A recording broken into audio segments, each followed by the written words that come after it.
Bible एक वर्ष में। नमस्कार, आप सबका बाइबल एक वर्ष में स्वागत है। आप सब ने जो कदम उठाया है प्रभु के वचन सुनने के लिए, यह हमारे जीवन के अंधेरों को दूर करेंगे और हमें प्रभु के प्रकाश में चलाएंगे। आज हम उत्पत्ति ग्रंथ के अध्याय 5 और 6 सुनेंगे और इसके साथ हम स्रोत ग्रंथ का 136वां स्रोत सुनेंगे। प्रभु का वचन सुनने से पहले आइए हम ईश्वर से प्रार्थना करें। हे प्रभु, हम आपका वचन सुनने वाले हैं। हमारे मन की आंखें खोलें और हमें आध्यात्मिक प्रज्ञा दें ताकि हम आपको जान सकें और आपके वचन के अनुसार अपना जीवन जिए। यह हम मांगते हैं आपसे प्रभु यीशु के नाम, आमेन। उत्पत्ति ग्रंथ अध्याय 5। आदम की वंशावली इस प्रकार है। जब ईश्वर ने मनुष्य की सृष्टि की तो उसने उसे ईश्वर सदृश बनाया। उसने उसकी सृष्टि नर और नारी के रूप में की, उन्हें आशीर्वाद दिया और उसका नाम आदमी रखा। जब आदम 130 वर्ष का हुआ तब उसको अपने अनुरूप, अपने सदृश एक पुत्र हुआ जिसका नाम उसने सेत रखा। सेत के जन्म के बाद आदम 800 वर्ष और जीता रहा तथा उसके और पुत्र तथा पुत्रियां हुई। इस प्रकार आदम कुल मिलाकर 930 वर्ष जीवित रहने के बाद मरा। जब सेत 105 वर्ष का हुआ तब उसने एनोश नामक एक पुत्र हुआ। एनोश के जन्म के बाद सेत 807 साल और जीता रहा तथा उसे और पुत्र तथा पुत्रियां हुई। इस प्रकार सेत कुल मिलाकर 900 वर्ष तक जीवित रहने के बाद मरा। जब एनोश 90 वर्ष का हुआ तब उसने केनन नामक एक पुत्र हुआ। केनन के जन्म के बाद एनोश 815 वर्ष और जीता रहा तथा उसे और पुत्र और पुत्रियां हुई। इस प्रकार एनोश कुल मिलाकर 905 वर्ष तक जीवित रहने के बाद मरा। जब केनन 70 वर्ष का हुआ तब उसे महललेल नामक एक पुत्र हुआ। महललेल के जन्म के बाद केनन 840 वर्ष और जीता रहा तथा उसे और पुत्र तथा पुत्रियां हुई। इस प्रकार केनन कुल मिलाकर 910 वर्ष तक जीवित रहने के बाद मरा। जब महललेल 65 वर्ष का हुआ तब उसे यारेद नामक एक पुत्र हुआ। यारेद के जन्म के बाद महललेल 830 वर्ष और जीता रहा तथा उसे और पुत्र तथा पुत्रियां हुई। इस प्रकार महललेल कुल मिलाकर 895 वर्ष तक जीवित रहने के बाद मरा। जब यारेद 162 वर्ष का हुआ तो उसे हनोक नामक एक पुत्र हुआ। हनोक के जन्म के बाद यारेद 800 वर्ष और जीता रहा और उसे और पुत्र तथा पुत्रियां हुई। इस प्रकार यारेद कुल मिलाकर 962 वर्ष तक जीवित रहने के बाद मरा। जब हनोक 65 वर्ष का हुआ तब उसे मतशुलह नामक पुत्र हुआ। हनोक ईश्वर के मार्ग पर चलता था। मतशुलह के जन्म के बाद वह 300 वर्ष और जीता रहा तथा उसे और पुत्र और पुत्रियां हुई। इस प्रकार हनोक कुल मिलाकर 365 वर्ष तक जीवित रहने के बाद मरा। हनोक ईश्वर के मार्ग पर चलता था। वह अंत धर्म हो गया क्योंकि ईश्वर उसे उठा ले गया। जब मतुशलह 187 वर्ष का हुआ तब उसे लमेक नामक पुत्र हुआ। लमेक के जन्म के बाद मतुशलह 782 वर्ष और जीता रहा तथा उसे और पुत्र और पुत्रियां हुई। इस प्रकार मतुशलह कुल मिलाकर 969 वर्ष तक जीवित रहने के बाद मरा। जब लामै 182 वर्ष का हुआ तब उसे एक पुत्र हुआ। उसने उसका नाम नूह रखा, क्योंकि उसने कहा, प्रभु द्वारा अभिशप्त इस भूमि पर कठिन परिश्रम करने में हमें जो कष्ट होता है उसका बोझ वह हल्का करेगा। नूह के जन्म के बाद लमेक 595 वर्ष और जीता रहा तथा उसे तथा पुत्र और पुत्रियां हुई। इस प्रकार लमेक कुल मिलाकर 777 वर्ष तक जीवित रहने के बाद मरा। जब नूह 500 वर्ष का हुआ तब उसे सेम, हाम और याफेत नामक 3 पुत्र हुए। उत्पत्ति ग्रंथ अध्याय 6, जल प्रलय। मनुष्यों का पापाचरण।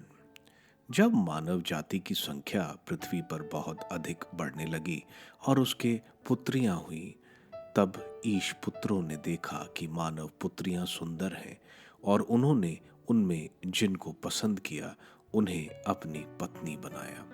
इसलिए प्रभु ने कहा, मेरी आत्मा मनुष्य में सदा बना नहीं रहेगा, क्योंकि वह मरणशील है।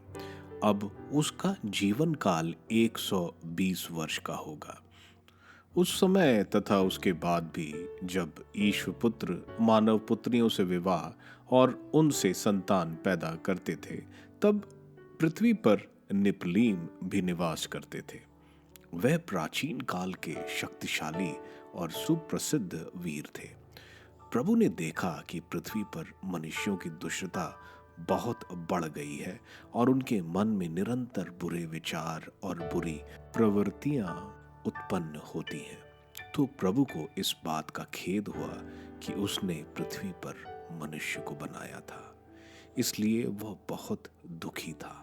प्रभु ने कहा, मैं उस मानव जाति को जिसकी मैंने सृष्टि की है पृथ्वी पर से मिटा दूंगा, और मनुष्यों के साथ साथ पशुओं, रेंगने वाले जीव जंतुओं और आकाश के पक्षियों को भी, क्योंकि मुझे खेद है कि मैंने उनको बनाया है। नूह को ही प्रभु की कृपा दृष्टि प्राप्त हुई। नूह का वृत्तांत इस प्रकार है। नूह सदाचारी और अपने समय के लोगों में निर्दोष व्यक्ति था। वह ईश्वर के मार्ग पर चलता था। नूह के 3 पुत्र थे, सेम, हाम और यफात। अब संसार ईश्वर की दृष्टि में भ्रष्टाचारी बन गया था और हिंसा से परिपूर्ण था। ईश्वर ने देखा कि संसार भ्रष्टाचारी हो गया है, क्योंकि सब शरीरधारी कुमार्ग पर चलने लगे थे। ईश्वर ने नूह से कहा, मैंने सब शरीरधारियों का विनाश करने का संकल्प किया, क्योंकि उनके द्वारा संसार हिंसा से भर गया है। देखो, मैं पृथ्वी के साथ उनका विनाश करूंगा। तुम अपने लिए गोफर वृक्ष की लकड़ी का पोत बना लो। उस पोत में कक्ष बना और उसमें भीतर बाहर डामर लगा देना। तुम उसे इस प्रकार बनाना, पोत 300 हाथ लंबा, 50 हाथ चौड़ा और 30 हाथ ऊंचा हो। उस पोत में ऊपर चारों ओर 1 हाथ ऊंची एक खिड़की बनाना। पोत में एक दरवाजा बनाना और उसमें नीचे की, बीच की और ऊपर की मंजिलें बनाना, क्योंकि मैं पृथ्वी पर आकाश के नीचे के सब शरीरधारी प्राणियों का विनाश करने पृथ्वी पर जल प्रलय भेजूंगा। जो कुछ पृथ्वी पर है वह सब नष्ट हो जाएगा, परंतु मैं तुमसे अपना नाता रखूंगा। तुम्हारे पुत्र, तुम्हारी पत्नी और तुम्हारे पुत्रों की पत्नियां सब तुम्हारे साथ पोत में प्रवेश करें। सब प्रकार के प्राणियों के नर मादा का एक एक जोड़ा पोत में ले आना, जिससे वह भी तुम्हारे साथ जीवित रहे। विभिन्न जातियों के पक्षियों, विभिन्न जातियों के पशुओं और विभिन्न जातियों के जमीन पर रेंगने वाले प्राणियों का एक एक जोड़ा तुम्हारे पास आएगा, जिससे वह जीवित रहे। अपने साथ सब प्रकार के भोजन पदार्थ ले लेना और उसे संचित रखना, वह तुम्हारे और उनके भोजन के काम आएंगे। नूह ने यही किया। उसने ईश्वर की आज्ञा के अनुसार सब कुछ किया। स्रोत ग्रंथ, स्रोत 136। धन्यवाद का भजन। प्रभु की स्तुति करो क्योंकि वह भला है, उसका प्रेम अनंत काल तक बना रहता है। सर्वोच्च ईश्वर की स्तुति करो, उसका प्रेम अनंत काल तक बना रहता है। सर्वोच्च प्रभु की स्तुति करो, उसका प्रेम अनंत काल तक बना रहता है। उसी ने अपूर्व कार्य किए हैं, उसका प्रेम अनंत काल तक बना रहता है।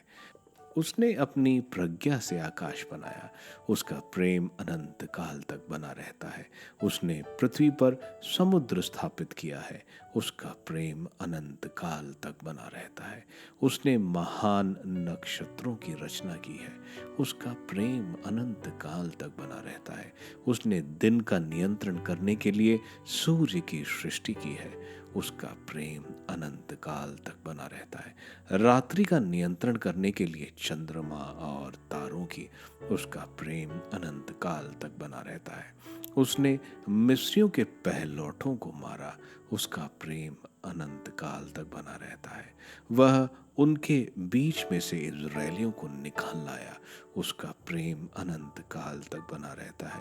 उसने हाथ बढ़ाकर अपने सामर्थ्य का प्रदर्शन किया, उसका प्रेम अनंत काल तक बना रहता है। उसने लाल सागर को 2 भागों में विभाजित किया, उसका प्रेम अनंत काल तक बना रहता है। वह बीच में से इज़राइलियों को ले चला, उसका प्रेम अनंत काल तक बना रहता है। उसने फिरौन और उसकी सेना को समुद्र में बहा दिया, उसका प्रेम अनंत काल तक बना रहता है। वह अपनी प्रजा को मरुभूमि से होकर ले चला, उसका प्रेम अनंत काल तक बना रहता है। उसने शक्तिशाली राजाओं को हराया, उसका प्रेम अनंत काल तक बना रहता है। उसने महान राजाओं को मारा, उसका प्रेम अनंत काल तक बना रहता है। अमोरियों के राजा सिहोन को, उसका प्रेम अनंत काल तक बना रहता है। बाशान के राजा ओग को भी उसका प्रेम अनंत काल तक बना रहता है। उसने उनकी भूमि को विरासत के रूप में दे दिया, उसका प्रेम अनंत काल तक बना रहता है। उसे विरासत के रूप में अपनी प्रजा इज़राइल को दे दिया, उसका प्रेम अनंत काल तक बना रहता है। उसने हमारी विपत्ति में हमें याद किया, उसका प्रेम अनंत काल तक बना रहता है। उसने हमें हमारे शत्रुओं के पंजों से छुड़ाया, उसका प्रेम अनंत काल तक बना रहता है। वह सब प्राणियों को आहार देता है, उसका प्रेम अनंत काल तक बना रहता है। स्वर्ग के ईश्वर की स्तुति करो, उसका प्रेम अनंत काल तक बना रहता है। उत्पत्ति ग्रंथ के अध्याय 5 में आदम की वंशावली का व्याख्यान किया गया है। वंशावली काइन जो सबसे बड़ा पुत्र था उसकी नहीं, बल्कि सेत से जो पाप से दूर था उसको शामिल करती है। इस वंशावली में हम एनोक को देखते हैं जो ईश्वर के मार्ग पर चलता है। उसकी मृत्यु नहीं हुई, बल्कि ईश्वर उसको उठा ले गए। इसके अलावा हम मेतसुलह को देखते हैं जिसकी सबसे लंबी आयु थी। मेतसुलह जो 969 वर्ष तक जीवित रहे। नोह का जन्म देखते हैं और नोह की 3 संतति। अध्याय 6 में हम देखते हैं कि किस तरह मनुष्य की दुष्टता बढ़ जाती है, कि ईश्वर को खेद होता है कि उन्होंने मानव को बनाया। ईश्वर मानव जाति का विनाश करने का विचार बनाते हैं, लेकिन उन्हें नोह में एक निर्दोष और सदाचारी व्यक्ति दिखता है जो ईश्वर के मार्ग पर चलता है। ईश्वर नोह को एक पोत बनाने को कहते हैं जिसमें वे नोह के परिवार और संसार के हर जीव जंतुओं के जोड़े में ले जाने को बताते हैं। इस पाठ से हमें सीख मिलती है कि जो भी ईश्वर का आदर करते हैं और उनके बताए रास्ते पर चलते हैं, ईश्वर उन्हें कभी नहीं भूलते और उनकी ईश्वर रक्षा करते हैं। स्रोत ग्रंथ के 136वें स्रोत ईश्वर की प्रशंसा का स्रोत है।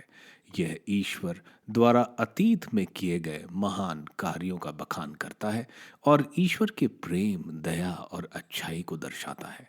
सूत्रकार खुशी मनाता है ईश्वर द्वारा सृष्टि के निर्माण का, इज़राइल को इजिप्ट की दास्तां से बचाने और उनको कानान देश पर विजयी बनाने के लिए। आखिरी में स्रोतकार प्रभु की देखभाल और रक्षा की प्रशंसा करता है।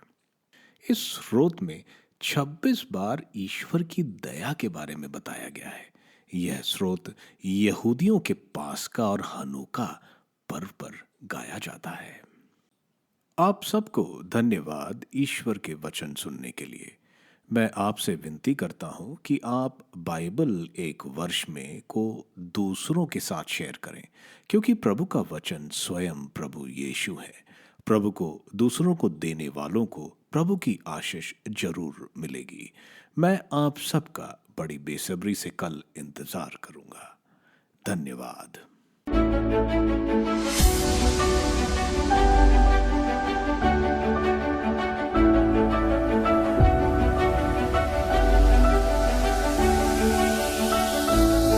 बाइबल एक वर्ष में